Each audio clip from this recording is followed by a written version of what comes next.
City of love, এই গল্পের শহরটা আমাদেরও হতে পারত।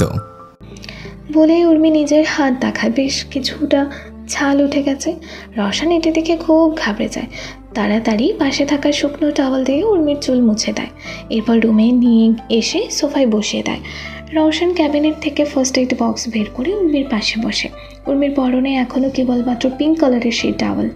রওশন যতটা পারছে উর্মির দিকে না তাকানোরই চেষ্টা করছে। অ্যান্টিসেপটিক বের করে উর্মির হাতে লাগাতে যাবে, তার আগেই উর্মি টান দিয়ে সরিয়ে নিয়ে ভয়ার্থ কণ্ঠে বলল, না না, আমি আমি এই পচা ওষুধগুলো খাবো না, খুব ব্যথা করে। জেদ করিস না পুতুল পড়ে, আমি তোকে ব্যথা দেব না। কিন্তু উর্মি কিছুতেই রাজি হয় না। উঠে দৌড় দিয়ে পালাতেই যাবে, তবে রওশন শক্ত করে হাত ধরে নেয়। উর্মি কাঁদতে কাঁদতে রওশনের থেকে নিজেকে ছাড়ানোর চেষ্টা করতে থাকে। এদিকে রওশন কিছু কম নয়, এদিকে রওশনও কিছুতেই উর্মিকে যেতে দেবে না। এই টানাটানির মধ্যে হঠাৎ করে উর্মির টাওয়াল খুলে যায়। উর্মি ঠোঁট কামড়ে রওশনের দিকে ট্যাপ ট্যাপ করে তাকায়। রওশন হাঁ করে তাকিয়ে আছে। উর্মির শরীরে এখন একটা সুতোও নেই। রওশন একবার ঠোক গিলে নিয়ে পা থেকে মাথা পর্যন্ত একবার উর্মিকে দেখে নেয়। পরক্ষণেই চোখ বন্ধ করে নিচে পড়ে থাকা টাওয়াল নিয়ে উর্মির গায়ে পেঁচিয়ে দেয়। উর্মি তখনও ড্যাব ড্যাব করে তাকিয়ে রওশনকে অবাক হয়ে জিজ্ঞেস করে, পুতুল বর, তুমি চোখ বন্ধ করে আছো কেন? রওশন মনে মনে ভাবে, না, এবারেই দেখছি আমাকে পাগল করিয়ে ছাড়বে। রওশন পিছন দিকে ফিরে উর্মিকে বলল, তুই কি আগে জামা কাপড় পরে আয়? আমাকে কি পিঙ্কি প্রমিস দিয়েছিলে মনে আছে? উর্মি এবার আর কথা বাড়ায় না। রওশনের কথা মতো গিয়ে জামা কাপড় পরে আসে। রওশন এখন উর্মির চোখে চোখ রাখতে পারছে না, কোনো কথাও বলতে পারছে না। এটা দেখে উর্মির মন খারাপ হয়ে যায়। উর্মি ঠোঁট ফুলিয়ে রওশনের কাছে গিয়ে বসে দুই হাত দিয়ে রওশনের মুখ নিজের দিকে ফিরিয়ে নেয়। রওশন এতে বেশ অবাক হয়। উর্মি অভিমানের স্বরে বলে, তুমি আমার সাথে কেন কথা বলছো না? আমি কিন্তু এবার অনেক রাগ করবো। রওশন এবার কিছু না বলে উর্মিকে নিজের কাছে এনে কোলে বসিয়ে বলে, তুই যে আমাকে এত জ্বালাচ্ছিস, আমি যদি এখন কিছু করে বসি তুই কাঁদবি না তো? যাক বাবা, আমি কোথায় জ্বালালাম তোমায়? কথা শেষ হওয়ার আগে রওশন উর্মিকে খাটের ওপর শুইয়ে দিয়ে আবারও উর্মির ঠোঁট জোড়া নিজের দখলে নিয়ে নেয়। রওশন এবার নিজেকে আর সামলাতে পারেনি। উর্মি চোখ বড় বড় করে রওশনের দিকে তাকায়। রওশনকে নিজের থেকে দূরে সরানোর চেষ্টা করে, কিন্তু রওশন এখন নিজের মধ্যে নেই। গভীরভাবে উর্মির ঠোঁটে চুম্বন করতে থাকে। উর্মি সেই দিনের কথা মনে পড়তে ভয়ে সেটিয়ে যায়। সহ্য না করতে পেরে ছটফট করতে করতে জ্ঞান হারিয়ে ফেলে। তখন গিয়ে রওশনের হুঁশ ফেরে। রওশন উর্মির ঠোঁট ছেড়ে দিয়ে গালে হাত দিয়ে উর্মিকে ডাকতে শুরু করে। সকাল 7:30। সুইজারল্যান্ডের সকালটা নিঃশব্দ, তবুও কত কথা বলে। দূরে বরফে ঢাকা পাহাড়গুলো সূর্যের প্রথম আলোয় হালকা সোনালি হয়ে উঠেছে। জানালার বাইরে লেকের উপর ভাসছে পাতলা কুয়াশা। ঠান্ডা হাওয়া নরম পর্দা দোলাচ্ছে। দূরে গরুর ঘণ্টার টুংটাং শব্দ আর পাখিদের ডানায় শিশিরের ঝিলিক। এই নিস্তব্ধতার মাঝে উর্মির ঘুম ভাঙে। চোখ খুলে তাকায় জানালার দিকে। আলোটা ওর চোখে লাগে, কিন্তু মনটা এখনো অচেনা এক ভয়ের কুয়াশায় ঘেরা। কাল রাতের কথা মনে পড়তে উর্মি আনমনে নিজের ঠোঁটে হাত রেখে চারপাশে একবার তাকায়। না, রওশন কোথাও নেই। এমন সময় মিস ব্রিগেন্সা হাতে ব্রেকফাস্ট এর ট্রে নিয়ে রুমে প্রবেশ করে। বেডের সাইড টেবিলের উপর ট্রে রেখে ইংরেজিতে বলল, স্যার আপনাকে তাড়াতাড়ি ব্রেকফাস্ট করে ওষুধগুলো খেয়ে নিতে বলেছে। বলেই মিস ব্রিগেন্সার রুম থেকে বের হয়ে যায়। উর্মি হাঁ করে তার যাওয়ার দিকে তাকিয়ে আছে। মিস ব্রিগেন্সা এতক্ষণ কী বলেছে তা উর্মি একটু বুঝতে পারেনি। উর্মি অবাক হয়ে বেডের উপর বসে রওশনের রুমের চারপাশটা পর্যবেক্ষণ করতে থাকে। রওশনের রুমটা নিখুঁতভাবে সাজানো এক লাক্সারি স্পেস। হালকা আলো, নরম কার্পেট আর দেয়ালে আধুনিক ডেকার। কাছের ড্রেসিং টেবিলের ওপর সারি সারি দামি পারফিউমের বোতল ঝলমল করছে। পাশের ড্রেসে সাজানো ব্র্যান্ডেড সাদা শার্টের কালেকশন। তারই পাশে চকচকে ঘড়ির বক্স। ঘর জুড়ে মৃদু পারফিউমের ঘ্রাণ, যেন রুচি আর ঐশ্বর্যের মিশেল। উর্মি ধীরে ধীরে রওশনের ড্রেসিং টেবিলের দিকে এগিয়ে যায়। চোখে একরাশ কৌতূহল, বাচ্চাদের মতো বিস্ময়। টেবিলের উপর সারি সারি সাজানো দামি পারফিউমের বোতলগুলো যেন রঙিন খেলনা মনে হচ্ছে উর্মির কাছে। একে একে বোতল খুলে গায়ে মাখতে শুরু করে। কখনো ঘ্রাণ নিয়ে হাসে, কখনো নিঃশব্দে তাকিয়ে থাকে নিজের প্রতিফলনের দিকে। হঠাৎই হাতের ভারসাম্য হারিয়ে পা কোথাও আটকে যায়, আর মুহূর্তেই ধপ করে পড়ে যায় ড্রেসিং টেবিলের ওপর। একটা তীব্র শব্দে বোতলগুলো একে একে নিচে পড়ে ভেঙে যায়। ঘর জুড়ে ছড়িয়ে পড়ে পারফিউমের তীব্র ঘ্রাণ। উর্মি ব্যথা পেয়ে নিজের হাতের কোনোই ধরে নিচে বসে বাচ্চাদের মতো ফুপিয়ে কেঁদে ওঠে। কিছুক্ষণ পর উর্মির নজর যায় ট্রেসে সাজানো সাদা শার্টগুলোর দিকে। উর্মি কী জানি ভেবে মুচকে একটা হাসে। একটি ছোটোখাটো চেয়ার টেনে এনে তার উপর উঠে ট্রেসের ভেতর থেকে একে একে শার্টগুলো বের করে নিচে ফেলে পাশাপাশি সাজিয়ে নেয় যেন সাদা ক্যানভাসের শাড়ি। ছোট ব্যাগ থেকে রং তুলে বের করে এক এক করে রঙে ডুবিয়ে শার্টগুলোর ওপর আঁকতে শুরু করে। কোথাও ফুল, কোথাও অদ্ভুত মুখ, কোথাও শুধু রঙের ছিটে, যেন নিজের মনের এলোমেলো ভাবগুলো ছড়িয়ে দিচ্ছে সাদা কাপড়ে। হঠাৎ উর্মি থেমে গেল। একটা শার্টের ওপর রাখা মানব মুখমণ্ডলে আঙুল রেখে ধীরে ধীরে বলল, এটা পুতুল বর, হাসছে আমার দিকে তাকিয়ে। বলেই উর্মি খিলখিলিয়ে হেসে দিল। সকাল সকাল উঠেই রওশন কোম্পানিতে গিয়েছিল, কিছু কাজ চলে আসে। ক্লান্ত রওশন বাড়িতে ঢুকে গা থেকে কালো কোটটা খুলে সোফার ওপর রাখে। মিস ব্রিগেন্সা এক গ্লাস পানি রওশনকে এগিয়ে দেয়। রওশন গ্লাস হাতে নিতে নিতে জিজ্ঞেস করে, উর্মিকে ওষুধ খাইয়ে দিয়েছিলেন? হ্যাঁ, আমি আপনার বলা মতো ব্রেকফাস্ট সহ ওষুধগুলো ম্যামের রুমে দিয়ে এসেছি। রওশন পানির গ্লাস হাত থেকে রেখে বিস্ময়করভাবে তাকিয়ে বলল, আমি তো আপনাকে ওকে খাইয়ে দিতে বলেছিলাম।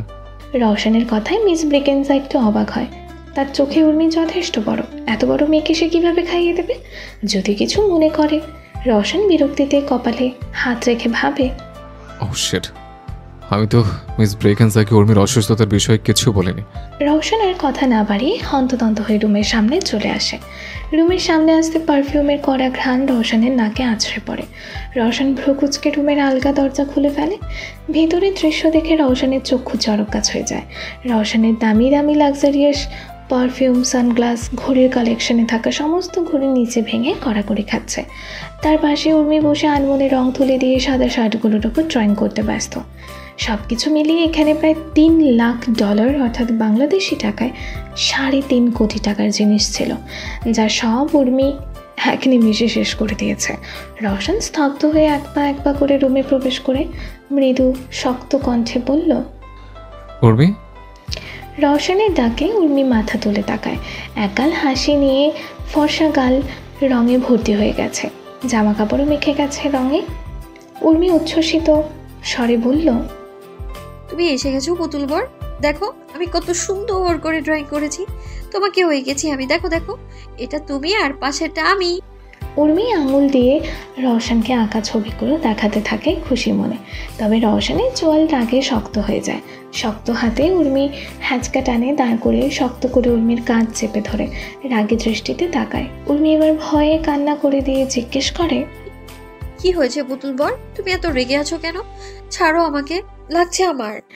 রওশন জোরে ধমকের স্বরে বলল, কি করেছিস আবার সেটা জিজ্ঞেস করছিস? রওশনের ধমকে উর্মি আরও জোরে কান্না করে ওঠে। এত শব্দ পেয়ে মিস ব্রিগেন্সা ছুটে আসে। রওশনকে এত রেগে যেতে দেখে মিস ব্রিগেন্সা ভয় পেয়ে যায়। কী করবে ভেবে না পেয়ে ছুটে এসে টেলিফোন দিয়ে কাউকে কল করে। বলেই উর্মি ভ্যা ভ্যা করে কান্না করে দেয়। এমনিতেই রওশন রেগে আছে, তার উপর উর্মির এমন কান্না রওশনকে বিরক্তির চরম পর্যায়ে নিয়ে যায়। রেগে উর্মির গাল বরাবর হাত ওঠায় থাপ্পড় মারার জন্য। উর্মি নিজের এক চোখ খোলা রেখে রওশনের হাতের দিকে তাকিয়ে কান্নার বেগ আরও বাড়িয়ে দেয়। রওশন কোনো মতে রাগ কন্ট্রোল করে হাত নামিয়ে মুষ্টিবদ্ধ করে দেয়ালে একটা ঘুষি মারে। কিছুক্ষণ পর রওশন রাগে বোম হয়ে বেডে বসে আছে। পাশে বসে উর্মি এখনো হাঁ করে কাঁদছে। রওশনের লাল হয়ে যাওয়া হাতের দিকে তাকিয়ে দেয়ালে ঘুষি মারার কারণে কিছুটা ছাল উঠে গেছে। মিস ব্রিগেন্সা নিচে পড়ে থাকা ভাঙা জিনিসগুলো পরিষ্কার করছে। এর মধ্যে সেখানে সেজেল, জায়েদ এবং ক্যাসপার চলে আসে। মিস ব্রিগেন্সাই কল করে ওদেরকে ডেকে এনেছে। ঘরের এই অবস্থা দেখে তিনজনই একবার রওশনের দিকে তাকিয়ে ঢোক গিলে নেয়। সব কিছু রওশনের অনেক শৌখিন জিনিস ছিল, এমনকি কাউকে হাতও দিতে দিত না। সেগুলো এক নিমিষেই উর্মি ভেঙে ফেলেছে। সেজেল জায়েদ এবং ক্যাসপারকে ইশারা করে। জায়েদ এবং ক্যাসপার রওশনের কাছে ভয়ে ভয়ে এগিয়ে যায়। ক্যাসপার মৃদু স্বরে ডেকে ওঠে, হেই ব্রো, কাল রাত কেমন কাটলো বউয়ের সাথে? রওশন কটমট করে আগুন চোখে ক্যাসপারের দিকে তাকায়। ক্যাসপার ভয়ে ঢোক গিলে নাক মুখ টান টান করে নেয়। জাহিদ রেখে ক্যাসপারের মাথায় টোকা দিয়ে বলল, হ্যাঁ দাঁড়াম একটা, কখন কি বলতে হয় তাও ঠিক মতো বুঝিস না। ক্যাসপার মাথা চুলকাতে চুলকাতে বলতেই যাবে, হোয়াট ইজ হাদারাম? তার আগে পেছন থেকে সেজাল এসে ওর মুখ চেপে ধরে। ক্যাসপার হকচকিয়ে উঠে সেজালের হাত সরানোর চেষ্টা করে। সেজাল ইশারা দেয় জাহিদকে। জাহিদ ধীরে ধীরে রওশনের কাছে গিয়ে রওশনকে বুঝিয়ে সুঝিয়ে এখান থেকে নিয়ে যায়। সেজালও এবার ক্যাসপারকে ছেড়ে দেওয়ার সাথে সাথে ক্যাসপারও পিছু পিছু দৌড় লাগায়। উর্মি গোটিসুটি মেরে খাটের ওপর ঠোঁট ফুলে বসে আছে। সেজাল গিয়ে উর্মির পাশে বসে জিজ্ঞেস করে, কি হয়েছে কিউটি পাই? রওশন কি তোমাকে মেরেছে? উর্মি মাথা নাড়িয়ে না জানায়। সেজাল বলে, তাহলে তুমি কাঁদছো কেন? দুলবর আমার উপর রাগ করেছে, রাগ করে নিজেই নিজের হাতে ব্যথা দিয়েছে পুতুল বর। বলেই উর্মি মুখ চেপে কান্না করে দেয়। সেজাল উর্মির মাথায় হাত বুলিয়ে সান্ত্বনা দিয়ে বলে, কেঁদো না কিউটি পাই, আমার কাছে একটা আইডিয়া আছে তোমার রওশন পুতুল বরের রাগ ভাঙানোর। সেজালের কথায় উর্মি উত্তেজিত হয়ে চোখের পানি মুছে অধীর আগ্রহে বলল, কি আইডিয়া? সেজাল উর্মির কানে কানে কিছু একটা বলল। উর্মি মন দিয়ে সেজালের কথা শুনে জিজ্ঞেস করে, এটা করলে সত্যি পুতুল বরের রাগ কমবে? কমবে মানে 100% কমবে। জিমটি পুরোপুরি কাঁচের তৈরি। দেয়াল থেকে ছাদ পর্যন্ত লেক আর বরফে ঢাকা পাহাড় দেখা যায়। জায়েদ রওশনকে নিয়ে জিমে এসেছে। এই আধা ঘন্টা হলো। সেই আধা ঘন্টা যাবৎ রওশন নিজের রাগকে শান্ত করার জন্য ভারী ডাম্বল দিয়ে ওয়েট ট্রেনিং করেই যাচ্ছে বিরতিহীনভাবে। ঘামে ভিজে পুরো শরীর চিকচিক করছে। জায়েদ এবং ক্যাসপার দুজনেই পাশে বসে রওশনের কাণ্ড দেখছে। কিছু বলার সাহস হচ্ছে না। ক্যাসপার ফিসফিস করে জায়েদের কানে কানে গিয়ে জিজ্ঞেস করে, হাদারাম মানে কি? আর এই রওশন কবে থামবে? আমার 45 নম্বর গার্লফ্রেন্ড আমার জন্য অপেক্ষা করছে। জাহিদ অগ্নিচক্ষু নিয়ে ক্যাসপারের দিকে তাকায়। মনে চাচ্ছে এক্ষুনি এই ক্যাসপারের পশ্চাতে একটা লাথি মেরে বের করে দিতে, কিন্তু কোনো মতে নিজের রাগকে সংযম করে ফিসফিস করে ক্যাসপারকে বলল, কেন খাইছো হালার পো? ক্যাসপার অবাক হয়ে জিজ্ঞেস করতে যাবে হোয়াট ইজ কেন, তার আগে জায়েদ চোখ মুখ শক্ত করে বলল, আর একটা কথা বলে দেখ তুই, তাহলে এক উষ্টা দিয়ে তোর 50 গার্লফ্রেন্ডের নাম ভুলিয়ে দেবো। জায়েদের কথায় ক্যাসপার ভয়ে নাক মুখ টান টান করে চুপ হয়ে যায়। তুষারাচ্ছন্ন পুরো পরিবেশ। শহরের বুকে ছিঁড়ে গিয়েছে একটি রাস্তা, যার দুপাশে হাঁটার জন্য ফুটপাত। উর্মির পরনে একটি পিঙ্ক কালারের কটন জ্যাকেট, তার সাথে মাথায় একটি কানটুপি। একেবারে কিউট বাচ্চাদের মতো গুটিসুটি পায়ে সেজালের হাত ধরে হেঁটে চলেছে ফুটপাতের রাস্তা দিয়ে। বেশ কিছুক্ষণ হাঁটার পর দুজনেই এসে জিমের সামনে থামে। উর্মি অবাক হয়ে তাকিয়ে থাকে। পুরো জিমটা কাঁচের গ্লাস দিয়ে ঘেরা। এপাশ থেকে কিছু দেখা না গেলেও ভেতর থেকে স্পষ্ট দেখা যায়। উর্মি সেজালকে জিজ্ঞেস করে, আপু এখানে কি আমার পুতুল বর আছে? হ্যাঁ এখানেই আছে। মনে আছে তো কি শিখিয়ে দিয়েছি? যখনই তোমার পুতুল বর বের হবে তখনই গিয়ে লাফ দিয়ে কোলে উঠে জড়িয়ে ধরবে। উর্মি মাথা নাড়িয়ে হ্যাঁ বলে। এরপর দুজনে একসাথে অপেক্ষা করতে শুরু করে। বেশ কিছুক্ষণ পার হওয়ার পরও রওশন বের হয় না। সেজাল ক্লান্ত হয়ে উর্মির কাঁধে ভর দিয়ে দাঁড়িয়ে থাকে। এদিকে উর্মি চোখ ঘুরিয়ে কাঁচের ভেতরের দৃশ্য দেখার চেষ্টা করছে, কিন্তু কাঁচের শুধুমাত্র নিজের অবয়ব ছাড়া কিছুই দেখতে পারছে না। উর্মি এবার মুখ আলুর মতো ফুলিয়ে কাঁচের সামনে নিজের প্রতিচ্ছবির সাথে খেলতে শুরু করে। রওশন ডাম্বলগুলো কেবলমাত্র নিচে রাখে। ক্যাসপার গিয়ে একটি টাওয়াল এগিয়ে দেয় ঘাম মোছার জন্য। রওশন আনমনে টাওয়াল দিয়ে ঘাম মুছতে মুছতে হঠাৎ বাইরের দিকে নজর যায়। ভেতর থেকে স্পষ্ট উর্মিকে দেখা যাচ্ছে। রওশন অবাক হয়ে সেদিকে এগিয়ে যায়। উর্মি তখনও নিজের প্রতিচ্ছবির সাথে খেলা করছে আর খিলখিল করে হাসছে। উর্মির কাণ্ড দেখে রওশনের রাগ মুহূর্তেই বরফের মতো গলে যায়।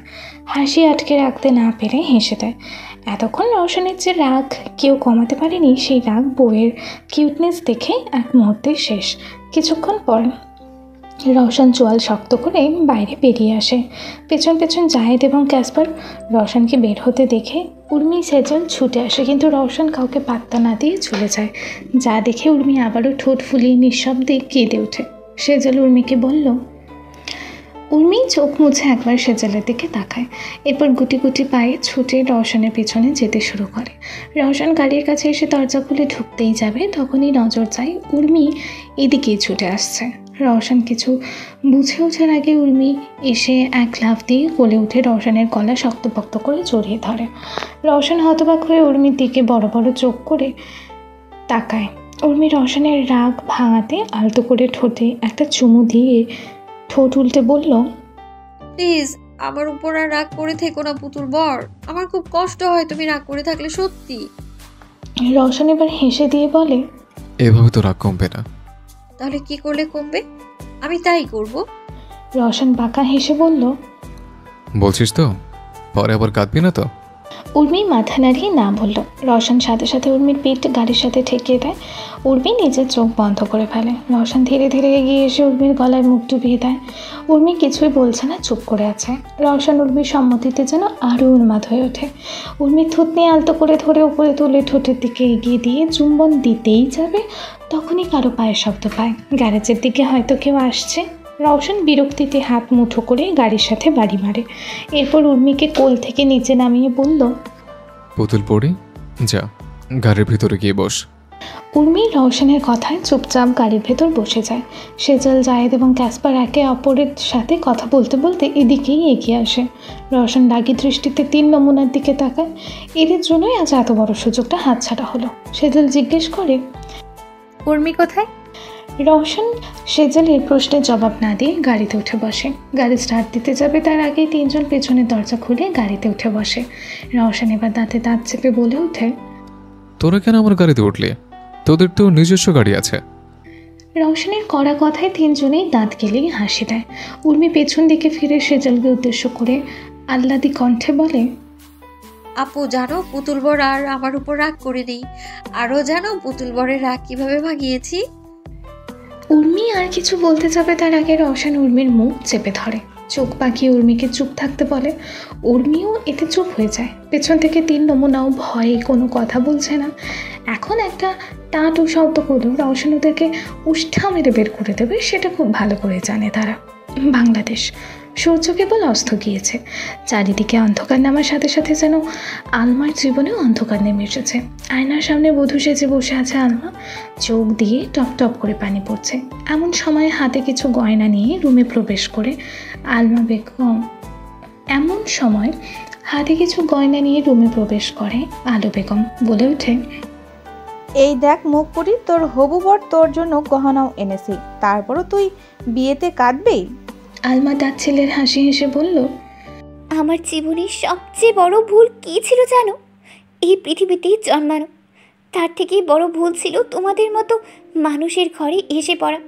তোমরা এতটা খারাপ যে টাকার বিনিময়ে আমাকে এক বয়স্ক জুয়ারি লোকের সাথে বিয়ে দিচ্ছ।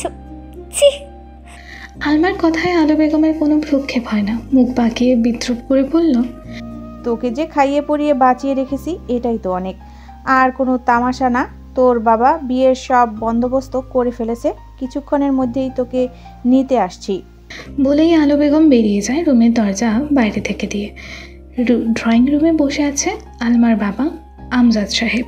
তার পাশে বসে আছে হারুন মিয়া। বয়স্ক এই হারুন মিয়ার সাথেই টাকার বিনিময়ে আলমার বিয়ে ঠিক হয়েছে। এমন সময় আলো বেগম হন্তদন্ত হয়ে এসে বলল, সর্বনাশ হয়েছে, আলমার রুমে নেই, ব্যালকনি থেকে পালিয়ে গেছে। কথাটা শোনা মাত্র আমজাদ সাহেব এবং হারুন মিয়া হন্তদন্ত হয়ে উঠে দাঁড়ায়। হারুন মিয়া রেগে মেগে নিজের সাথে আনা 20 লাখ নিয়ে বেরিয়ে যায়। মেয়ের কোনো অভাব নেই, এই টাকা দিয়ে স্বর্ণ মেয়ে কিনবে। আমজাদ সাহেব মাথায় হাত দিয়ে বসে পড়ে। আলো বেগম রাগে কটমট করে বলল, কোথায় যাবে ও? সেই তো পেটের দায়ে এখানেই আসতে হবে। এখন ওর পালিয়ে যাওয়ার শখ আমি ঘুচিয়ে দেব। ঘন অন্ধকার শুনশান রাস্তা দিয়ে দৌড়ে যাচ্ছে আলমা। গন্তব্য কোথায় সেটা নিজেও জানে না, তাও ছুটতেই আছে। আজ কোনো বাধা ওকে হার মানাতে পারবে না। হঠাৎ একটি কালো গাড়ি এসে আলমার সামনে দাঁড়ায়। আলমা কিছু বুঝে ওঠার আগেই কিছু কালো স্যুট পরিহিত লোক এসে জোর করে আলমাকে গাড়িতে তোলে। আলমা বাঁচার জন্য চিৎকার করছে, তবে ঘন শুনশান রাস্তায় সেই চিৎকার কেউ শুনতে পায় না। কিছুক্ষণ পর ধীরে ধীরে চোখ মেলে আলমা চারিদিকে খুটখুটে অন্ধকার। হাত পা শক্ত করে হালকা আলো আছড়ে পড়ছে। সেই আলোয় দৃশ্যমান হয়ে ওঠে এক ছায়া মানবের। আলমা কাঁপা কাঁপা কণ্ঠে জিজ্ঞেস করে, কে তুমি? উপাস থেকে মৃদু কণ্ঠ ভেসে আসে, কি চাই তোমার? আমাকে এভাবে ধরে কেন এনেছো? আমি কি চাই সেটা তোমার না জানলেও চলবে। তার আগে তুমি এটা বলো, রওশনকে নিজের করে পেতে চাও কিনা, তাহলে আমি তোমাকে সাহায্য করতে পারি। এমজির কথা শুনে আলমা অবাক হয়ে যায়। তুমি কেন আমাকে সাহায্য করতে চাইছো? এর বদলে তোমার কি লাভ? এমজি মৃদু হেসে বলল, লাভ ছাড়া এমজি কিছুই করে না। তোমার সাথে ডিল হচ্ছে, তোমার লাভ রওশন আর আমার লাভ হলো শেহনাজ পরিবারের ধ্বংস। আমি কিভাবে তোমাকে বিশ্বাস করব যে তুমি আমাকে সাহায্য করবে? এমজি এবার একটি সুইজারল্যান্ডের ভিসা পাসপোর্ট আলমার দিকে ছুঁড়ে মারে। ঘরের মৃদু আলোতে আলমা সেটা স্পষ্ট দেখতে পায়। এমজি শক্ত কণ্ঠে বলল, এখন সিদ্ধান্ত তোমার হাতে। আমার কথা মতো চলে রওশনকে হাসিল করবে, নাকি এখনই এখানে আমার হাতে মরবে? কথাটা বলেই এমজি উচ্চস্বরে হেসে ওঠে। আলমা কিছুক্ষণ ভেবে বলল, ঠিক আছে, কিন্তু তুমি তোমার কথা রাখবে আর রওশনকে আমার করে দেবে। রাত 8টা। রওশন উর্মিকে নিয়ে বাড়ি চলে আসে। মিস ব্রিগেন্সা অনেক আগেই চলে গিয়েছে নিজের কাজ ছেড়ে। এতক্ষণ বাইরে থাকায় উর্মির ভীষণ রকমের ঠান্ডা লেগেছে। তার উপর নতুন হিমশীতল আবহাওয়ায় মানিয়ে নেওয়া একটু কঠিন বিষয়। একের পর এক হাঁচি দিয়েই যাচ্ছে, নাকের ডগা লাল টুকটুকে হয়ে গেছে। রওশন উর্মির কাছে এসে 2 হাত ধরে চিন্তিত স্বরে বলল, তোর তো ঠান্ডা লেগে গেছে বোতল পড়ে। উর্মি নাক ডলতে ডলতে বলল, এখানে খুব ঠান্ডা তো তাই। রওশন সঙ্গে সঙ্গে নিজের কোটটা খুলে উর্মির গায়ে জড়িয়ে দিল। তারপর নরম স্বরে বলল, তুই রুমে যা, আমি গরম কিছু খাবার আর মেডিসিন নিয়ে আসছি। উর্মি না কুচিয়ে বলল, না না, আমি ওষুধ খাবো না, একটু ঠান্ডা লেগেছে, এমনিতেই ঠিক হয়ে যাবে। রওশন চোখ বাঁকিয়ে বলল, তুই নিজের পিঙ্কি প্রমিস ভুলে যাচ্ছিস, কিন্তু আমি যা বলবো তোকে তাই করতে হবে। Got it? উর্মি মাথা নাড়ালো ধীরে ধীরে। তারপর পায়ের পাতায় ভর দিয়ে ধীরে ধীরে ঘরের দিকে হাঁটতে লাগলো। বাতাসে ঠান্ডার সঙ্গে মিশে ছিল সুগন্ধি ফুলের গন্ধ। আর জানালার কাছে ভেতরের বাইরে তাপমাত্রা পার্থক্যে হালকা কুয়াশা জমে উঠেছে। রুমে ঢোকার সময় হঠাৎ উর্মির চোখ ঝাপসা হয়ে আসে। মাথাটা ভার হয়ে শরীরটা কেমন যেন দুলে উঠল। এক মুহূর্তে পড়ে যেতে যাবে, ঠিক তখনই রওশন দ্রুত এগিয়ে এসে উর্মিকে ধরে ফেলল। উর্মি আধ অচেতন কণ্ঠে বলল, ওর মাথাটা ঘুরছে পুতুল বর। রওশন ভয় পেয়ে কপালে হাত রাখল, গরমে যেন আগুন। রওশন কথা না বাড়িয়ে তাড়াতাড়ি উর্মিকে রুমে নিয়ে এসে শুইয়ে দেয়। উর্মি শীতে কাঁপছে। রওশন ব্ল্যাঙ্কেট টেনে উর্মির গায়ে দিয়ে দেয়। কিছুক্ষণ পর রাত অনেক হয়ে গেছে। জানালার বাইরে তুষার পড়ছে নিঃশব্দে। রুম জুড়ে মৃদু আলো। টেবিল ল্যাম্পের হলুদ আলোয় উর্মির মুখটা যেন আরও শান্ত, আরও কোমল দেখাচ্ছে। রওশন চেয়ার টেনে একটু কাছে এলো। চোখে ক্লান্তি, কিন্তু সেই ক্লান্তি ভেদ করে এক অদ্ভুত টান কাজ করছে। উর্মির কপালে রাখা ভেজা তোয়ালেটা সরিয়ে দিল রওশন। তারপর হাতের তালু দিয়ে কপালটা আলতো করে ছুঁয়ে দেখল জ্বর অনেকটা কমে এসেছে। উর্মি পিটপিট করে চোখ খুলে রওশনের দিকে তাকিয়ে শব্দ করে কেঁদে দেয়। রওশন কিছু বুঝে ওঠার আগে উর্মি রওশনদের গলা জাপটে ধরে বলল, আমি বাবার কাছে যাবো পুতুল বর, আমাকে এখনই নিয়ে চলো। আমি কিচ্ছু শুনতে চাই না, তুমি আমাকে বাবার কাছে নিয়ে যাবে। উর্মির এবং রওশনের মধ্যে এখন একটু দূরত্ব নেই। দুজনের শরীর একসাথে মিশে আছে। উর্মির স্পর্শে রওশনের মধ্যে গভীর উত্তেজনারা হানা দিয়ে বসে। উর্মির কাছে আসলে রওশন এক অদ্ভুত নেশায় পড়ে যায়, যা কোনো মাদকদ্রব্যকেও হার মানাতে বাধ্য। রওশন কাঁপা কাঁপা কণ্ঠে বলে, উর্মি, লোকে পড়ে আমাকে ছেড়ে দে, নাহলে পরে আমি নিজেকে সামলাতে পারবো না। না, আগে বলো তুমি আমাকে বাবার কাছে নিয়ে যাবে, নইলে আমি ছাড়বো না। বলেই উর্মি এবার সোজা গিয়ে রওশনের কোলে বসে আরও শক্ত করে গলা জড়িয়ে ধরে। রওশনের নিঃশ্বাস ওঠানামা করছে। রওশনের ভেতরের দ্বিধা আর উত্তেজনা যেন একসাথে গুমড়ে উঠল। উর্মির উষ্ণ শরীর আর আকস্মিক এই আবদার তার সমস্ত যুক্তিকে ভাসিয়ে নিয়ে যাচ্ছে। চোখ বুঝে একটা গভীর শ্বাস নিল। নিজেকে শান্ত করার শেষ চেষ্টা করতে গিয়েও ব্যর্থ হলো। উর্মির নরম স্পর্শে তার ভেতরকার বাঁধ ভেঙে যাওয়ার উপক্রম। কাপা কণ্ঠে রওশন বলল, উর্মি প্লিজ না, কথা শোন আমার। কিন্তু উর্মি তো নাছর বান্ধা। কোল থেকে না নেমে বরং রওশনের বুকে মাথা রেখে ফিসফিস করে বলল, না, তুমি এখনই আমাকে বাবার কাছে নিয়ে চলো। রওশন এবার কোনো কথা না বলে উর্মিকে কোলে তুলে নিয়ে খাটে শুইয়ে দিয়ে উর্মির ওপরে উঠে যায়। উর্মি ভয়ার্থ চোখে রওশনের দিকে তাকিয়ে হাত দিয়ে রওশনের বুকে এলো পাথারে ধাক্কা দিয়ে সরানোর চেষ্টা করতে করতে বলে, সরো পুতুল বর, আমি আর দুষ্টুমি করবো না, আমি সত্যি বলছি আর করবো না। রওশন ঘোর লাগা দৃষ্টিতে উর্মির ঠোঁটে স্লাইড করতে করতে বলে, সেটা তোর আগে ভাবা উচিত ছিল। আমার বুকে আগুন লাগে এখন নিজের সাধু সাচ্ছিস? আজ তোকে ছাড়ছি না। উর্মির চোখে পানি চলে আসে। বিয়ের দিন রওশন কী করেছিল সে কথা মনে পড়তে ভয়ে উর্মির গায়ে কাঁটা দিয়ে ওঠে। আর করবো না দুষ্টুমি, আমায় ছেড়ে দাও, ওই দিনের মতো ব্যথা দিও না। রওশনের হিমশীতল নিঃশ্বাস আছড়ে পড়ছে উর্মির মুখে। রওশন উর্মির কানের কাছে এসে ফিসফিস করে বলল, আজ নিষেধ করিস না পুতুল পড়ি, তোর নেশা আমাকে পাগল করে তুলেছে। আজ যা হবে কাউকে বলবি না, বুঝলে? বলেই রওশন উর্মির গলায় মুখ ডুবিয়ে দেয়। উর্মি ভয়ে এবার জোরে কান্না করে ওঠে। উর্মির কান্না শুনে রওশনের হুঁশ ফিরে আসে। রওশন তড়িঘড়ি করে উর্মির ওপর থেকে উঠে হনহন করে রুমের বাইরে বের হয়ে যায়। উর্মি চোখ মুছতে মুছতে উঠে বসে রওশনের যাওয়ার দিকে তাকায়। রওশন ব্যালকনিতে এসে থেমে যায়। বাইরে তুষার নিঃশব্দে পড়ছে। বাতাস ঠান্ডা আর রাতের অন্ধকার ভেতরের ক্ষোভ আরও বাড়াচ্ছে। নিজের মনে বিড়বিড় করে বলল, আমি কি করছিলাম, আমি কি করতে চাচ্ছিলাম? রওশন ডাকে হাত মুষ্টিবদ্ধ করে রেলিংয়ের সাথে ঘুষি মারে। পরক্ষণেই মাথায় হাত রেখে রেলিংয়ের সাথে ভর দিয়ে নিজেই নিজেকে দোষারোপ করতে থাকে। কেন এমন করছিলে তুই? কেন উর্মির কাছে আসলে আমি নিজেকে সামনে রাখতে পারি না? কেন? সকাল 7টা। ঘরটা শান্ত। জানালার বাইরে সব কিছু সাদা কুয়াশা ও হালকা তুষারে ঢেকে আছে। সূর্য খুব ধীরে ধীরে আকাশের ধূসর আভায় দেখা দিতে শুরু করেছে।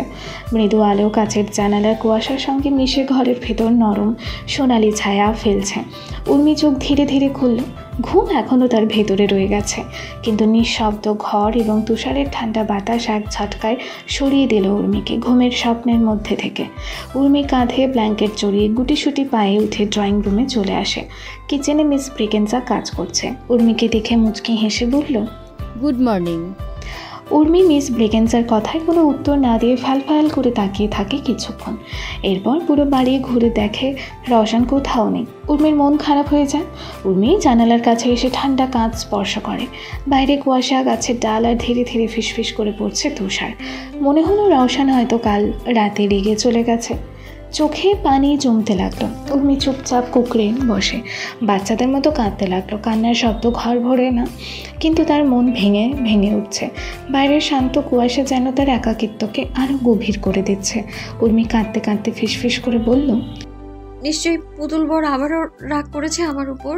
বলেই উর্মি উপরের দিকে তাকিয়ে হাঁ করে জোরে শব্দ কেঁদে ওঠে। মিস ব্রিগেনজা ছুটে আসে উর্মির কাছে। নিজস্ব ভাষায় জিজ্ঞেস করে, কি হয়েছে? মিস ব্রিগেনজার কোনো কথাই উর্মি বুঝতে পারে না। অন্যদিকে মিস ব্রিগেনজাও বুঝতে পারে না। উর্মির কোনো উপায় না পেয়ে মিস ব্রিগেনজা গুগল ট্রান্সলেটর বের করে জিজ্ঞেস করে, কি হয়েছে তোমার, কাঁদছো কেন? উর্মি মোবাইল থেকে বাংলা ট্রান্সলেশনের কথাগুলো শুনে চোখ মুছে উত্তর দেয়, আমার পুতুল বর কোথায়? মিস ব্রিগেনজা বুঝতে পারে পুতুল বর বলতে হয়তো রওশনকেই বুঝিয়েছে। মিস ব্রিগেনজা উত্তর দিল, সে তো ভার্সিটিতে গিয়েছে। কেন, তুমি জানো না? রোশন স্যার ভার্সিটির ফিজিক্সের প্রফেসর। উর্মি বাংলায় ট্রান্সলেশন শুনলেও ভার্সিটি কি সেটা বুঝতে পারে না। মিস ব্রিগেনজা আশ্বাস দিয়ে বলল, কোনো ব্যাপার না, আমি যাওয়ার পথে তোমাকে ভার্সিটির সামনে নামিয়ে দেব। উর্মির চোখ খুশিতে চকচক করে ওঠে। উর্মি মাথা নেড়ে খুশি হয়ে মিস ব্রিগেনজাকে ধন্যবাদ জানায়। সুইজারল্যান্ডের টপ ভার্সিটির মধ্যে অন্যতম হলো ইটিএইচ জুরিচ ভার্সিটি। এখানে সব ব্রিলিয়েন্ট থেকে ব্রিলিয়েন্ট এবং আভিজাত্য পরিবারের সন্তানরা পড়াশোনার সুযোগ পায়। বড় ক্যাম্পাসে সকল স্টুডেন্টের ছড়াছড়ি। কেউ বই মুখ গুছে পড়াশোনা করছে, তো কেউ কেউ বসিয়েছে আড্ডার আসর। ভার্সিটির গেটে এসে দাঁড়ায় রওশনের গাড়ি। ভেতর থেকে রওশন বের হয়ে আসে কালো স্যুট বুট পরে এক ফর্মাল লুকে। আশেপাশে মেয়েরা জড়ো হয়ে রওশনের দিকে হাঁ করে তাকিয়ে থাকে। ভার্সিটির একমাত্র সুদর্শন প্রফেসর রওশন শাহনাজ। মেয়েরা তার জন্য পাগল হলেও কারোর আজ পর্যন্ত সাহস হয়নি রওশনকে প্রপোজ করার। তবে ভার্সিটির কিছু বাঙালি মেয়েরা তো মনে মনে ঠিকই করে ফেলেছে রওশনকেই বিয়ে করবে। ভার্সিটির গেট দিয়ে প্রবেশ করতে চারিদিক থেকে সবাই একসাথে বলল, গুড মর্নিং প্রফেসর। রওশন গম্ভীর কণ্ঠে একবার উত্তর দেয়, গুড মর্নিং। বলেই রওশন সামনের দিকে এগিয়ে যায়। কিছুক্ষণ পর মিস ব্রিগেন্সা উর্মিকে ভার্সিটির সামনে নামিয়ে দিয়ে বলল, এখানে রোশন স্যার আছে, তুমি ভিতরে গিয়ে কাউকে জিজ্ঞেস করলে সে তোমাকে রাস্তা দেখিয়ে দেবে। বলেই মিস ব্রিগেন্সা তড়িঘড়ি করে চলে যায়। তার নাকি কী যেন কাজ আছে। মিস ব্রিগেন্সা এখনও জানেন না উর্মির মানসিক অবস্থা ভালো না, না হলে তিনি কখনোই উর্মিকে এইভাবে ছাড়তো না। মিস ব্রিগেন্সা চলে গেলে উর্মি ওখানেই ড্যাব ড্যাব করে তার যাওয়ার দিকে হাঁ করে তাকিয়ে থাকে।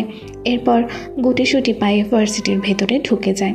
সিকিউরিটি গার্ড উর্মিকে এইভাবে ঢুকতে দেখে এগিয়ে এসে জিজ্ঞেস করে, আপনার আইডি কার্ড দেখান, তারপর ভিতরে প্রবেশ করুন।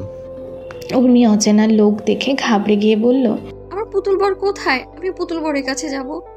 সিকিউরিটি গার্ড উর্মির কথা বুঝতে পারে না, মনে করে মেয়েটি হয়তো পাগল আশেপাশে বকছে ভেবেই তিনি উর্মিকে বের করে দিতে থাকে। উর্মি দিক বেদিক না পেয়ে বলল, আমি রওশন ভাইয়ের সাথে দেখা করব, আমাকে প্লিজ নিয়ে চলুন। দূরে দাঁড়িয়ে কিছু মেয়ে এতক্ষণ একে অপরের সাথে আড্ডা দিচ্ছিল। তাদের মধ্যে প্রিয়া নামের এই মেয়েটি বাঙালি। এক কথায় রওশনের প্রেমে পাগল সে। প্রিয়া উর্মির মুখে রওশনের নাম শুনে ধীরে ধীরে এগিয়ে আসে। উর্মির দিকে তীক্ষ্ণ দৃষ্টিতে তাকিয়ে জিজ্ঞেস করে, রওশন স্যারকে তুমি কিভাবে চেনো? তুমি আবার পুতুল বরকে চেনো?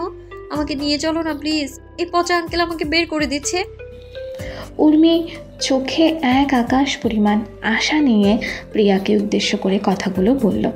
উর্মির কথায় প্রিয়ার চোয়াল রাগে শক্ত হয়ে আসে। বাঁকা হেসে বলল, পুতুল বর? রওশন স্যার তোমার পুতুল বর কি করে হয়? পাশ থেকে প্রিয়ার বেস্ট ফ্রেন্ড নীলা বিদ্রোহ করে বলে ওঠে, আরে দেখছিস না মেয়েটা পাগল, তাই যা ইচ্ছে তাই বলছে। এসব মেয়েরা এমনই হয়, পাগল হয়েও ছেলেদের গলায় ঝুলে পড়ার ইচ্ছে ওদের শিরায় শিরায় আছে। প্রিয়া চোখ ছোট ছোট করে উর্মির দিকে তাকায়। উর্মি এদের কারোর কথাই বুঝতে পারছে না। উর্মি কিছুক্ষণ এদিক ওদিক তাকিয়ে আবারও প্রিয়াকে বলল, আপু আমার পুতুল বর কোথায়? আমাকে আমার পুতুল বরের কাছে নিয়ে চলো। কে তোর পুতুল বর? হ্যাঁ, প্রিয়ার প্রশ্নে উর্মি মনে মনে ভাবে পুতুল বর বললে কেউই চিনবে না, তাই নাম বলতে হবে। উর্মি ভাঙা ভাঙা শব্দে বলল, আমার পুতুল বরের নাম রওশন, তোমরা তাকে চেনো না? অনেক লম্বা, দেখতেও একদম আমার পুতুল বরের মতো সুন্দর। প্রিয়ার রাগ যেন তরতর করে বেড়ে যায়। প্রিয়া মুচকি হেসে উর্মিকে বলল, হ্যাঁ যাবো তো তোকে তোর পুতুল বরের কাছে নিয়ে, তো চল আমার সাথে। উর্মি খুশি হয়ে মাথা নাড়ায়। প্রিয়া উর্মির কাঁধে হাত রেখে উর্মিকে নিয়ে ভেতরে চলে আসে। ভার্সিটির বিশাল ক্যাম্পাস পার করে সবাই মিলে উর্মিকে নিয়ে ক্যাম্পাসের পেছনে পরিত্যক্ত বাস্কেটবল গ্রাউন্ডে নিয়ে আসে। উর্মি চারিদিকে একবার তাকিয়ে জিজ্ঞেস করে, কোথায় আমার পুতুল বর? এখানে তো নেই। প্রিয়া উর্মির কাঁধে হাত রেখে বলল, পুতুল বর করা বন্ধ কর, আয় তোর সাথে এক ম্যাচ বাস্কেটবল খেলি। প্রিয়ার সাঙ্গপাঙ্গদের মধ্যে থাকা এক মেয়েটি একটি বাস্কেটবল ছুঁড়ে প্রিয়ার হাতে দেয়। প্রিয়া বল হাতে নিয়ে উর্মির দিকে তাকিয়ে একটি শয়তানি হাসি দেয়। উর্মি কিছু বুঝে ওঠার আগে প্রিয়া বাস্কেটবল ছুঁড়ে উর্মির গায়ে মারে। বাস্কেটবল সোজা উর্মির হাতে এসে লাগে। উর্মি ব্যথায় জোরে কান্না করে দেয়। কান্না করতে করতে বলল, তুমি আমাকে কেন মারলে? আমি তোমার কি ক্ষতি করেছি? আমাকে আমার পুতুল বরের কাছে নিয়ে চলো। উর্মির কথায় প্রিয়ার কোনো রকম ভ্রুক্ষেপ হয় না। উর্মি আরও জোরে কাঁদতে শুরু করলে প্রিয়ার ইশারায় ওর বান্ধবীরা উর্মির হাত ধরে দাঁড় করায়। উর্মি নিজের হাত ছাড়ানোর চেষ্টা করে, কিন্তু কিছুতেই পারে না। প্রিয়া শয়তানি হাসি দিয়ে সামনে এসে একের পর এক থাপ্পড় উর্মির গালে মারতে থাকে। উর্মির গাল লাল টুকটুকে হয়ে গেছে। কেঁদে কেঁদে আকুতির স্বরে বলল, আমায় কেন মারছো তোমরা? আমি কি করেছি? ছেড়ে দাও আমায়। কি করেছিস তুই? তোর সাহস হয় কি করে আমার রওশন স্যারকে নিজের পুতুল বর বলার? কোথাকার কোন পাগল মেয়ে এসেছে রওশন স্যারকে ইমপ্রেস করতে? তোর মতো রাস্তার মেয়ের দিকে রওশন স্যার কখনোই ফিরে তাকাবে না। বলেই উর্মির গালে একটা সজোরে থাপ্পড় মারে প্রিয়া। উর্মি ব্যথায় ডুকরে কেঁদে ওঠে। প্রিয়া নিজের বান্ধবীদের ইশারা করলে সবাই মিলে উর্মিকে ধরে ভার্সিটি গেটের বাইরে ছুঁড়ে মারে।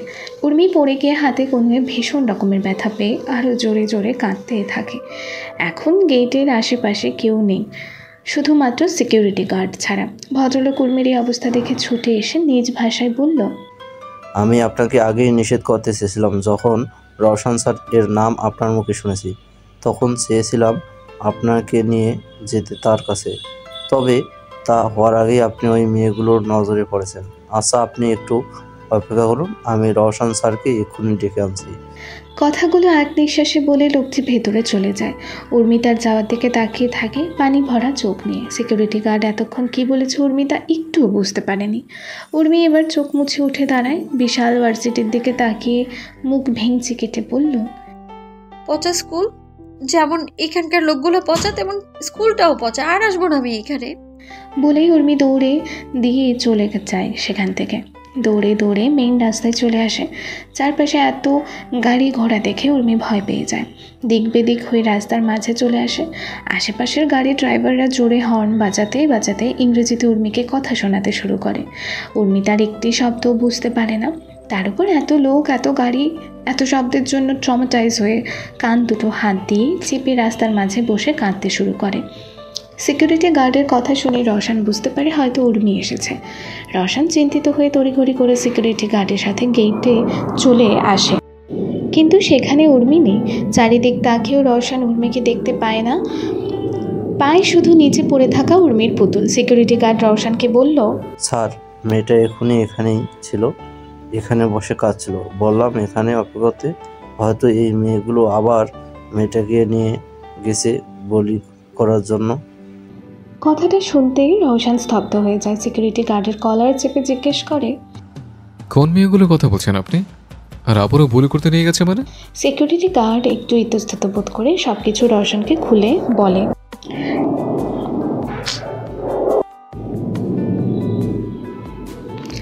রাগে রওশনের হাতের মুঠো শক্ত হয়ে যায়। রওশন বড় বড় পা ফেলে ক্লাসে চলে আসে। প্রিয়া বসে বান্ধবীদের সাথে গল্প করছে। রওশন এসে প্রিয়ার সামনে দাঁড়ায়। রওশনকে দেখে প্রিয়া খুশি হয়ে বলল, স্যার কিছু বলবেন? রওশন রাগে দাঁতে দাঁত চেপে বলল, তোকে আমি পরে দেখে নেব, আগে তুই এটা বল উর্মি কোথায়? উর্মি? এই উর্মি আবার কি? আমি তো কোনো উর্মিকে চিনি না। কথাটা বলার সাথে সাথে রওশন প্রিয়ার গালে কুশির থাপ্পড় বসিয়ে দেয়। প্রিয়া গালে হাত দিয়ে অবাক হয়ে তাকায়। আশেপাশের সকল স্টুডেন্টরা বিস্ময়ে তাকিয়ে যায়। রওশনের চোখ লাল হয়ে রক্তবর্ণ ধারণ করেছে। প্রিয়া ভয়ে থরথর করে কাঁপছে। থাপ্পড়টা এত জোরে পড়েছে যে প্রিয়ার মাথা পর্যন্ত ঘুরছে। রওশন দাঁতে দাঁত চেপে আবারও বলল, I warn you, again warn you, বল উর্মি কোথায়? কি করেছিস তুই ওর সাথে?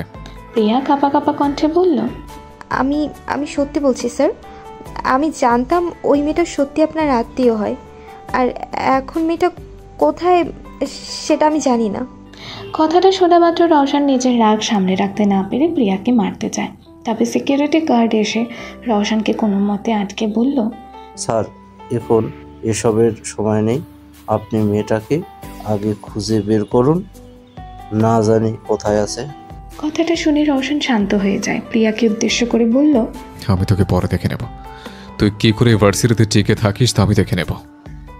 বলেই রওশন নিজের কোটের হাতা গোটাতে গোটাতে হনহন করে বেরিয়ে যায়। প্রিয়া কাঁদতে কাঁদতে ভয়ে সেখানেই দাঁড়িয়ে থাকে। রাস্তাটা শুনশান, আশেপাশে কোনো গাড়ি ঘোড়া বা মানুষের ছিটাফোটা নেই। মেইন রাস্তা থেকে লোকজনের বকা শুনে উর্মি দৌড়ে সেখান থেকে চলে আসে। তবে এখন রাস্তা হারিয়ে ফেলেছে। উর্মি রাস্তায় বসে মুখ হাঁটুতে গুজে কান্না করতে করতে বলল, তুমি কোথায় পুতুল বর? আমায় নিয়ে যাও এসে, আমার কষ্ট হচ্ছে খুব। কিছুক্ষণ পর উর্মি চোখের পানি মুছে আবারও ছুটতে শুরু করে রাস্তার মাঝ বরাবর। উদ্দেশ্য ঠিক যেভাবে দৌড়ে রাস্তা হারিয়ে ফেলেছে সেভাবে দৌড়ে রাস্তা খুঁজে পাবে।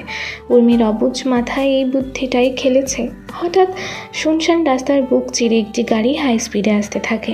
একটু হলেই উর্মি গাড়ির সাথে অ্যাক্সিডেন্ট করতো, তবে কোনো মতে লাফ দিয়ে রাস্তার পাশে মুখ থুবড়ে পড়ে উর্মি। এবার পড়ে গিয়ে উর্মি আরও ব্যথা পায়। উর্মি ফুপিয়ে কাঁদতে কাঁদতে নিজের হাত পা দেখতে থাকে, সব জায়গায় রক্ত জমে আছে। গাড়ির ভিতরে বসে আছে একটি সুদর্শন যুবক, দেখেই বোঝা যাচ্ছে বাংলাদেশি।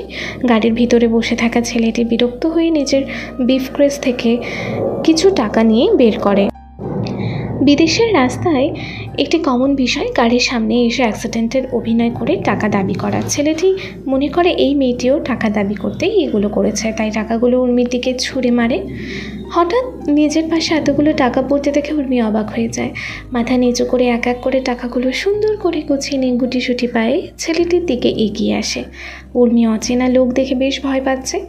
জামার কোনা শক্ত করে ধরে মনে সাহস জুগিয়ে টাকাগুলো ছেলেটির দিকে এগিয়ে দিয়ে বলল, আঙ্কেল, তোমার টাকাগুলো পড়ে গিয়েছে, এটাও তোমার টাকা।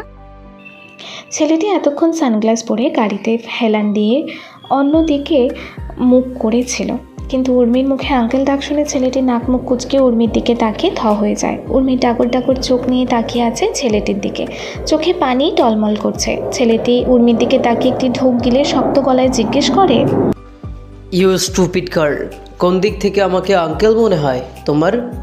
উর্মি চোখ চাপ টাকাগুলো ছেলেটির গাড়ির ওপর রেখে বলল, বাবা বলেছে অন্যের টাকা নেওয়া একদমই উচিত না। পচা মানুষেরা অন্যের টাকা চুরি করে। দেখো, আমি তোমার টাকা তোমায় ফিরিয়ে দিয়েছি আঙ্কেল। বলো, আমি ভালো মানুষ না? উর্মির এমন কথা শুনে এবার ছেলেটি বুঝতে পারে যে মেয়েটি মানসিক ভারসাম্যহীন। ছেলেটি একটা দীর্ঘশ্বাস ফেলে উর্মির গাল টেনে বলল, তোমার বাড়ি কোথায় আর মা বাবা কোথায়? উর্মি এবার ফুপিয়ে কেঁদে উঠে বলে, আমি জানি না বাড়ি কোথায়, রাস্তা হারিয়ে ফেলেছি। তুমি আমাকে একটু আমার পুতুল বরের কাছে নিয়ে চলো না প্লিজ। যদি আমাকে আমার পুতুল বরের কাছে নিয়ে যাও তাহলে তোমাকে আমি চকলেট কিনে দেবো, পিঙ্কি প্রমিস। উর্মির কথা শুনে ছেলেটি হেসে দেয়। উর্মিকে বলে, ঠিক আছে নিয়ে যাব, তবে এই পুতুল বরকে? উর্মি প্রশ্নের উত্তর না দিয়ে চুপচাপ তাকিয়ে থাকে। সুইজারল্যান্ডের রাতটা আজ অন্যরকম নিস্তব্ধ। শহরের আলোয় ঢাকা আকাশের নিচে একদল মানুষ ছুটে বেড়াচ্ছে। রওশন, সেজল, জায়েদ আর ক্যাসপার সবার মুখে ক্লান্তি, কিন্তু চোখে আছে একটাই লক্ষ্য, উর্মিকে খুঁজে বের করা। রওশন গাড়ির স্টিয়ারিং চেপে বসে আছে, মৃত্যুর মতো নীরবে, নিঃশ্বাস ভারী, গলা শুকনো, আর মনে শুধু একটাই প্রশ্ন ঘুরছে বারবার, উর্মি এখন কোথায়, কিভাবে আছে?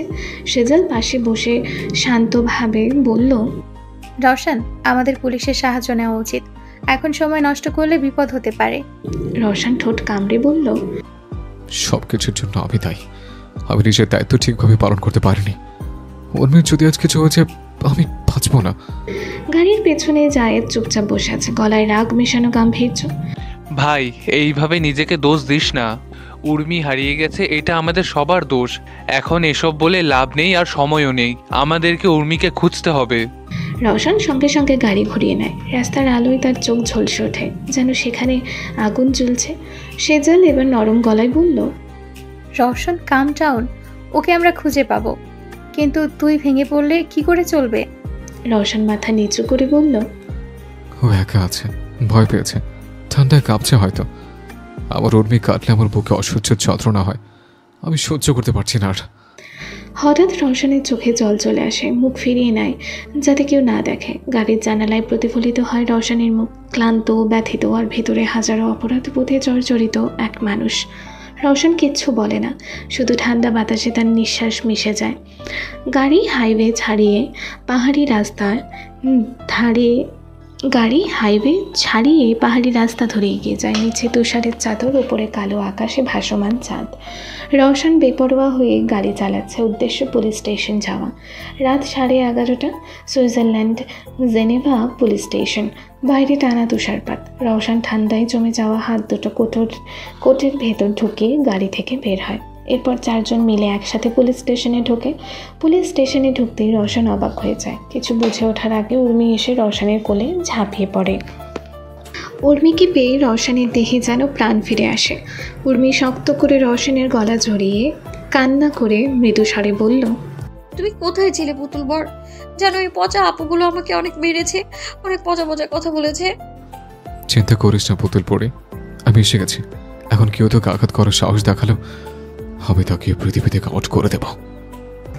পিছনে দাঁড়িয়ে সেজেল, জায়েদ এবং ক্যাসপার মুচকি হাসল। রওশনের মতো নরম পার্সোনালিটি ওরা আগে কখনোই দেখেনি। তবে রওশনের এই নরম পার্সোনালিটি কি শুধুমাত্র উর্মির জন্যই বরাদ্দ করা? ভেবে 3 জন মুচকি হেসে দেয়।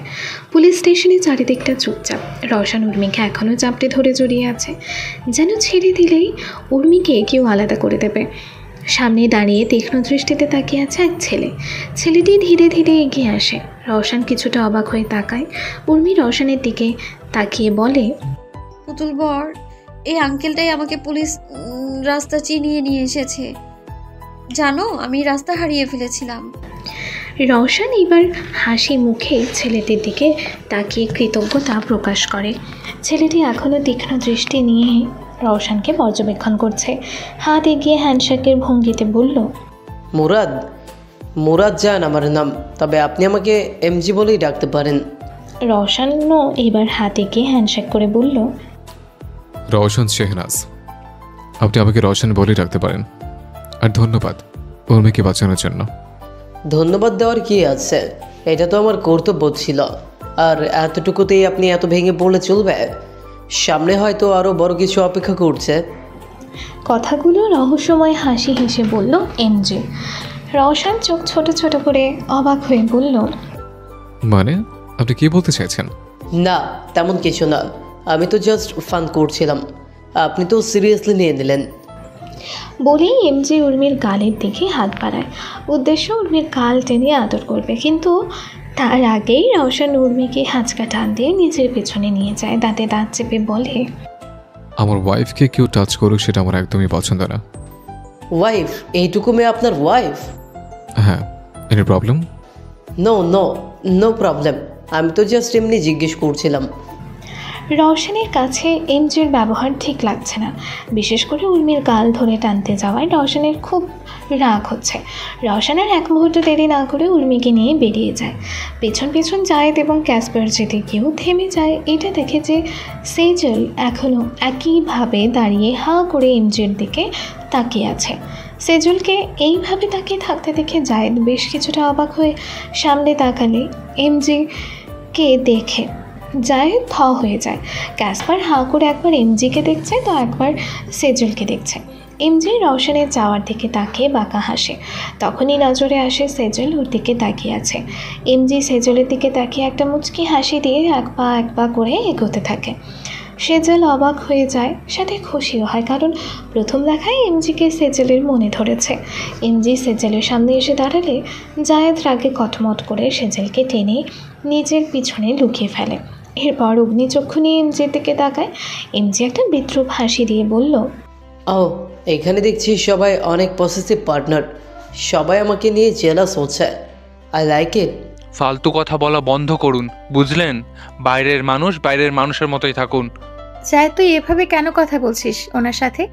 এটা কি ধরনের ব্যবহার? কথাটা বেশ রেগেই সেজল জায়েদকে উদ্দেশ্য করে বলল। জায়েদ কোনো কথা না বলে সেজলের হাত ধরে হ্যাঁচকা টান দিয়ে নিয়ে যেতে শুরু করে।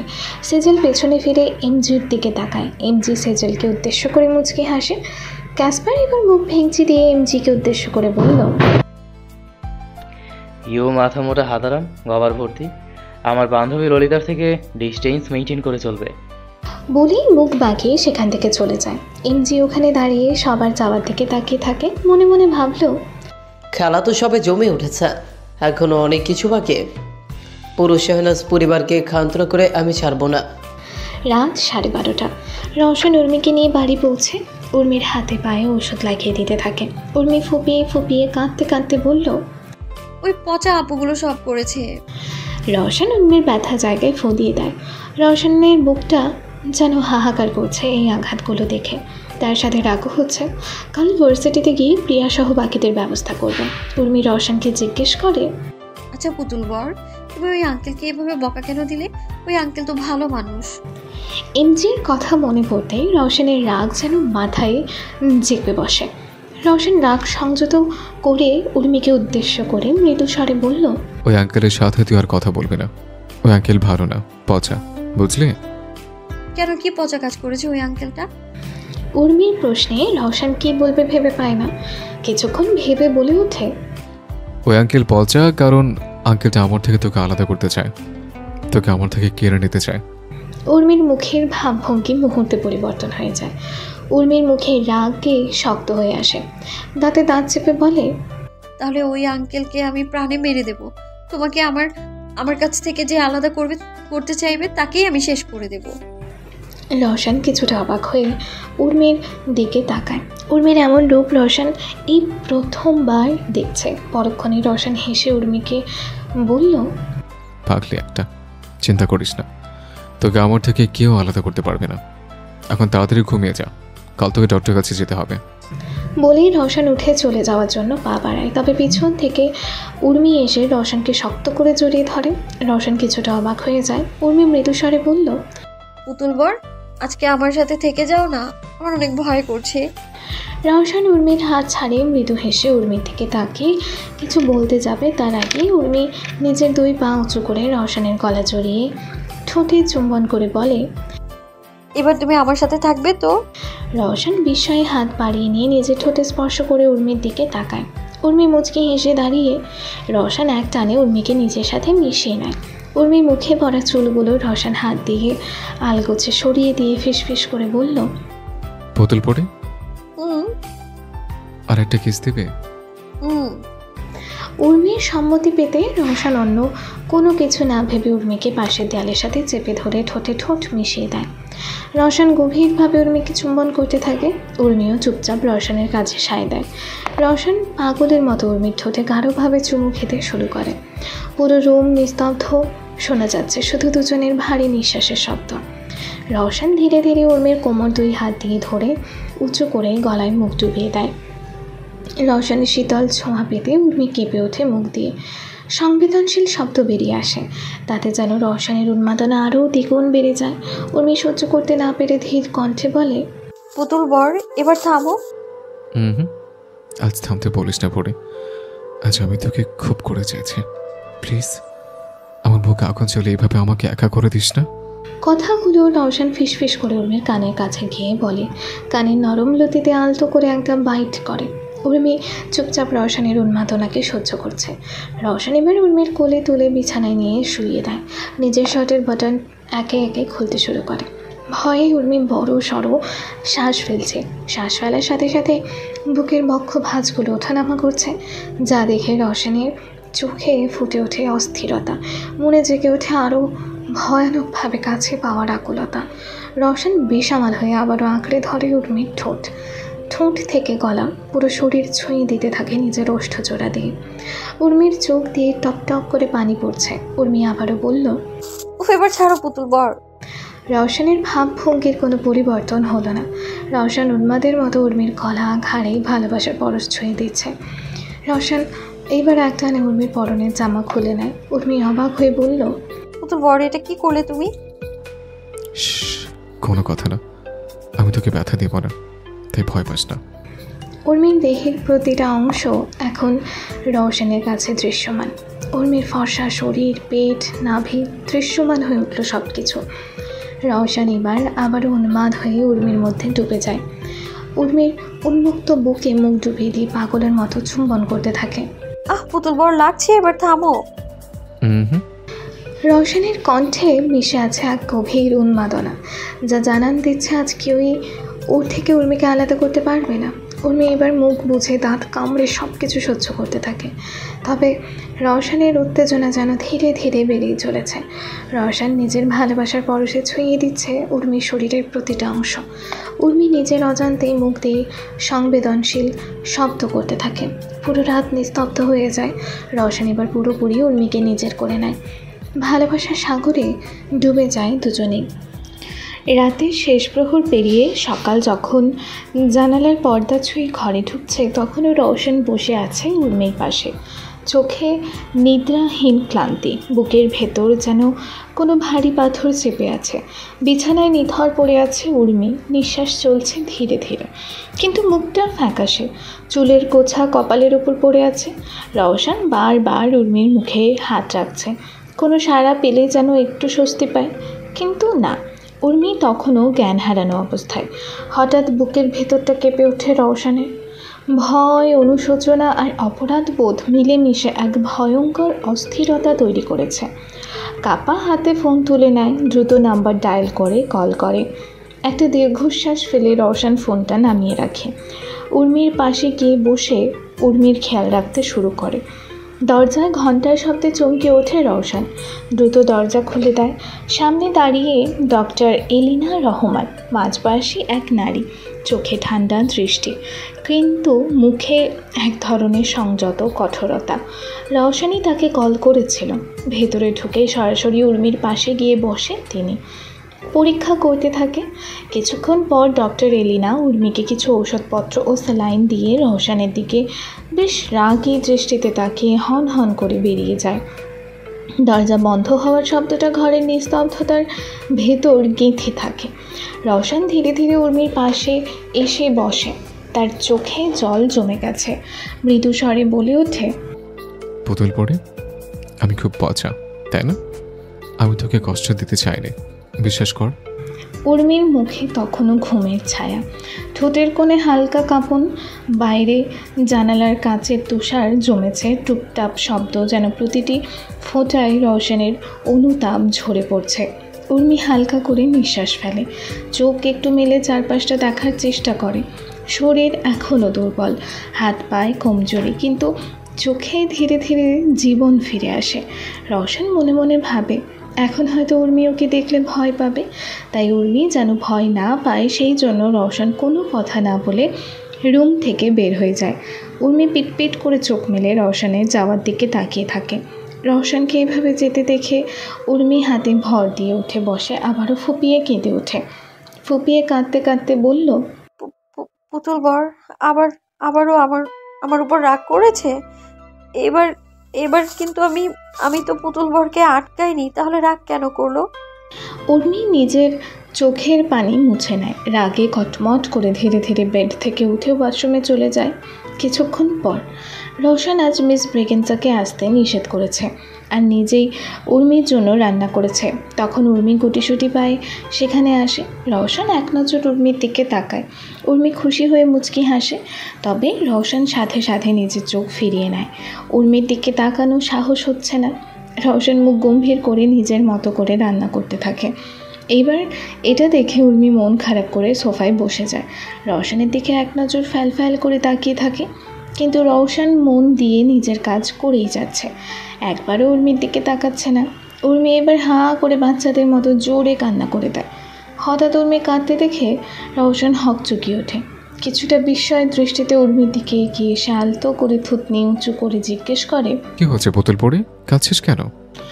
উর্মির কান্নার থামার নাম নেই, শুধু চোখ দিয়ে পানি পড়ছে না, বরং তার সাথে নাক মুখ দিয়েও পানি ঝরছে।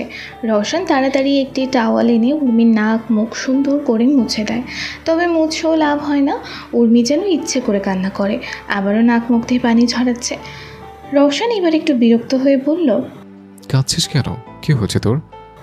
পরক্ষণেই রওশন একটা ঢোক গেলে কাপা স্বরে বলল, তুই কি কাল রাতের জন্য কাঁদছিস পুতুল পড়ে? উর্মি এই কথা শুনে কান্না থামিয়ে রওশনের দিকে তাকায়। সাথে সাথে রওশন নিজের চোখ ঘুরিয়ে নিয়ে উঠে যেতে যেতে বলল, তুই একটু ওয়েট কর পুতুল পড়ে, আমি খাবার নিয়ে আসছি, ওষুধ খেতে হবে তোকে। বলেই চলে যেতে নেয়, তবে পেছন থেকে উর্মি রওশনের হাত টেনে ধরে। রওশন কিছুটা অবাক হয়ে নিজের হাতের দিকে একবার তাকিয়ে উর্মির দিকে তাকায়। উর্মি ঠোঁট ফুলিয়ে রওশনের দিকে তাকিয়ে জিজ্ঞেস করে, তুমি আমার উপর রেগে কেন আছো পুতুল বর? কি করেছি আমি? রওশন মুচকি হেসে বলে, কই, আমি কখন তোর উপর রাগ করলাম, পাগলি একটা। তাহলে আমার সাথে রাগ করে কথা কেন বলছো না? তুমি জানো না তোমার সাথে কথা না বলে কষ্ট হয় আমার। উর্মি যে কাল রাতের বিষয়টা নিয়ে রওশনের উপর রাগ করেনি এটা বুঝতে পেরে রওশন শান্তির নিঃশ্বাস ফেলে। রওশন মুচকি হেসে বলে, কে বললো তোর সাথে কথা বলছি না, এই যে কথা বলছি। আচ্ছা তুই ওয়েট কর, আমি ব্রেকফাস্ট নিয়ে আসছি। বলেই রওশন কিচেনে চলে যায়। উর্মি এক্সাইটেড হয়ে ডাইনিং টেবিলের একটি চেয়ারে ধীরে ধীরে টেনে বসে যায়। আজ প্রথমবার নিজের পুতুল বরের হাতের রান্না খাবে বলে কথা। উর্মির খুশি আর কি দেখে। কিছুক্ষণের মধ্যে রওশন নিজের রান্না করা ব্রেড আর অমলেট ডাইনিং টেবিলে নিয়ে আসে। সুন্দর করে উর্মির প্লেটে সার্ভ করে দেয়। উর্মি এক্সাইটেড হয়ে নিজের প্লেটের দিকে তাকায়। প্লেটের একপাশে চুপসে যাওয়া ব্রেড পুরোটাই পুরে কালো হয়ে গেছে, আর অমলেট দেখে মনে হচ্ছে কোনো এক দেশের মানচিত্র। ডিমের সাদা অংশ আর কুসুম যেন মিলেমিশে একাকার। উর্মি খাবারের ছিঁড়ি দেখে অবাক হয়ে যায়। এমন খাবার কখনোই দেখেনি। উর্মিকে এইভাবে তাকিয়ে থাকতে দেখে রওশন বলল, কি রে, খাচ্ছিস না কেন? খেয়ে বল কেমন হয়েছে। এই খাবার স্পেশালি আমি তোর জন্য বানিয়েছি, যে কোনো মাস্টার শেফকেও হার মানাবে। দেখছিস না খাবারের কালারটা কেমন ডিফারেন্ট হয়েছে? আসলে রওশন শেহনাজের হাতের ছোঁয়া পেয়েছে বলে কথা, এর জন্য এরকম দেখতে। উর্মি এবার রওশনের দিকে তাকিয়ে আহম্মকের মতো একটি হাসি দিয়ে মাথা চুলকায়। এরপর ধীরে ধীরে খাবারে কামড় বসায়। খাবার খেয়ে উর্মি কোনো রকম প্রতিক্রিয়া না করে রওশনের দিকে তাকিয়ে জোরপূর্বক একটি হাসি দিয়ে বলল, অনেক ভালো হয়েছে পুতুল বর, এমন খাবার কাকিমা কখনোই আমাকে খাওয়ায়নি। খাওয়াবে কি করে? রওশন শেহনাজের হাতের ছোঁয়া পেলে একমাত্র এমন টেস্ট আসে খাবারে, বুঝলি? এবার থেকে প্রত্যেক দিন আমি তোর জন্য রান্না করব। উর্মি চোখ মুখ টান টান করে একটি হাসি দিয়ে বলল, ঠিক আছে পুতুল বর, আমি একটু আসছি। কিন্তু খাবারটা শেষ করে। কথাটা শেষ হওয়ার আগে উর্মি এক দৌড়ে রুমের দিকে চলে যায়। রওশন সেদিকে তাকিয়ে মাথা নেড়ে বলল, এই মেয়েটা আবার খাবারের কদর বুঝলো না, নাহলে এইভাবে রেখে যেতে পারতো না। বলেই রওশন কটমট করে উর্মির যাওয়ার দিকে তাকিয়ে আনমনে টেবিলে থাকা ব্রেড হাতে নিয়ে একটি কামড় বসায়। সাথে সাথে রওশনের চোখ বড় বড় হয়ে যায়। ব্রেড পুড়ে গিয়ে পুরা তিতা হয়ে গেছে। রওশন তড়িঘড়ি করে গ্লাসে পানি ঢেলে খেয়ে নেয়। রওশনের এই অবস্থা দেখে উর্মি দরজার পাশে দাঁড়িয়ে মিটিমিটি হাসছে। রওশন উর্মিকে হাসতে দেখে ফেলে রেগে কটমট করে বলল, দাঁড়া তুই আজ, তুই ওই সময় বললি না কেন যে খাবারটা এতটা তিতা? তার উপর এখানে দাঁড়িয়ে হাসছিস। আজ তোর একদিন কি আমার একদিন। বলেই রওশন উর্মির দিকে এগোতে শুরু করে। উর্মি রওশনের দিকে তাকিয়ে হঠাৎ পেছনে সরে যায়, কিন্তু রওশন ধীরে ধীরে তার দিকে এগোতে থাকে। উর্মি একটু কাঁচা কাঁচা স্বরে চিৎকার করে, না পুতুল বর, এবার তো আমি কোনো দুষ্টুমি করিনি। রওশন নিজের চোখে হাসি লুকিয়ে কটমট করে বলে, দুষ্টামি তো করেছিস, তোকে এখনই শাস্তি দিতে হবে পুতুল পড়ে। উর্মি হঠাৎ হেসে রওশনের চোখ এড়াতে পা দ্রুত বাড়াতে শুরু করলো। রওশন পিছু টানে না, হাত ছুঁড়ে তাকে ধরে ফেলার চেষ্টা করে, তবে উর্মি হাত ফসকে যায়। ড্রয়িং রুমে ছোটাছুটি করতে করতে উর্মি সোফার পাশে ঘুরে বেড়াচ্ছে, আর রওশন যেন ছোট বাচ্চার উর্মির পিছু পিছু দৌড়াচ্ছে। হঠাৎ উর্মি পা পিছলে যায় আর রওশন সামনে ঝাঁপিয়ে উর্মিকে ধরে ফেলে। তবে টাল সামলাতে না পেরে উর্মি আর রওশন দুজনেই সোফাতে পড়ে। উর্মির ওপরে রওশন, দুজনে একে অন্যের দিকে তাকিয়ে হেসে হেসে পড়ে আছে। আর রওশন হাসতে হাসতে বলল, এই যে শুনছো মাই প্রিয় শ্রোতা বন্ধুরা, তোমরা শুনছো সিটি অফ লাভ প্রেরিত প্রেমে সিক্ত গল্প। আর আমাদের সাথে পথ চলতে do like, comments and share. আর সাবস্ক্রাইব করতে কিন্তু একদম ভুলবে না। টাটা।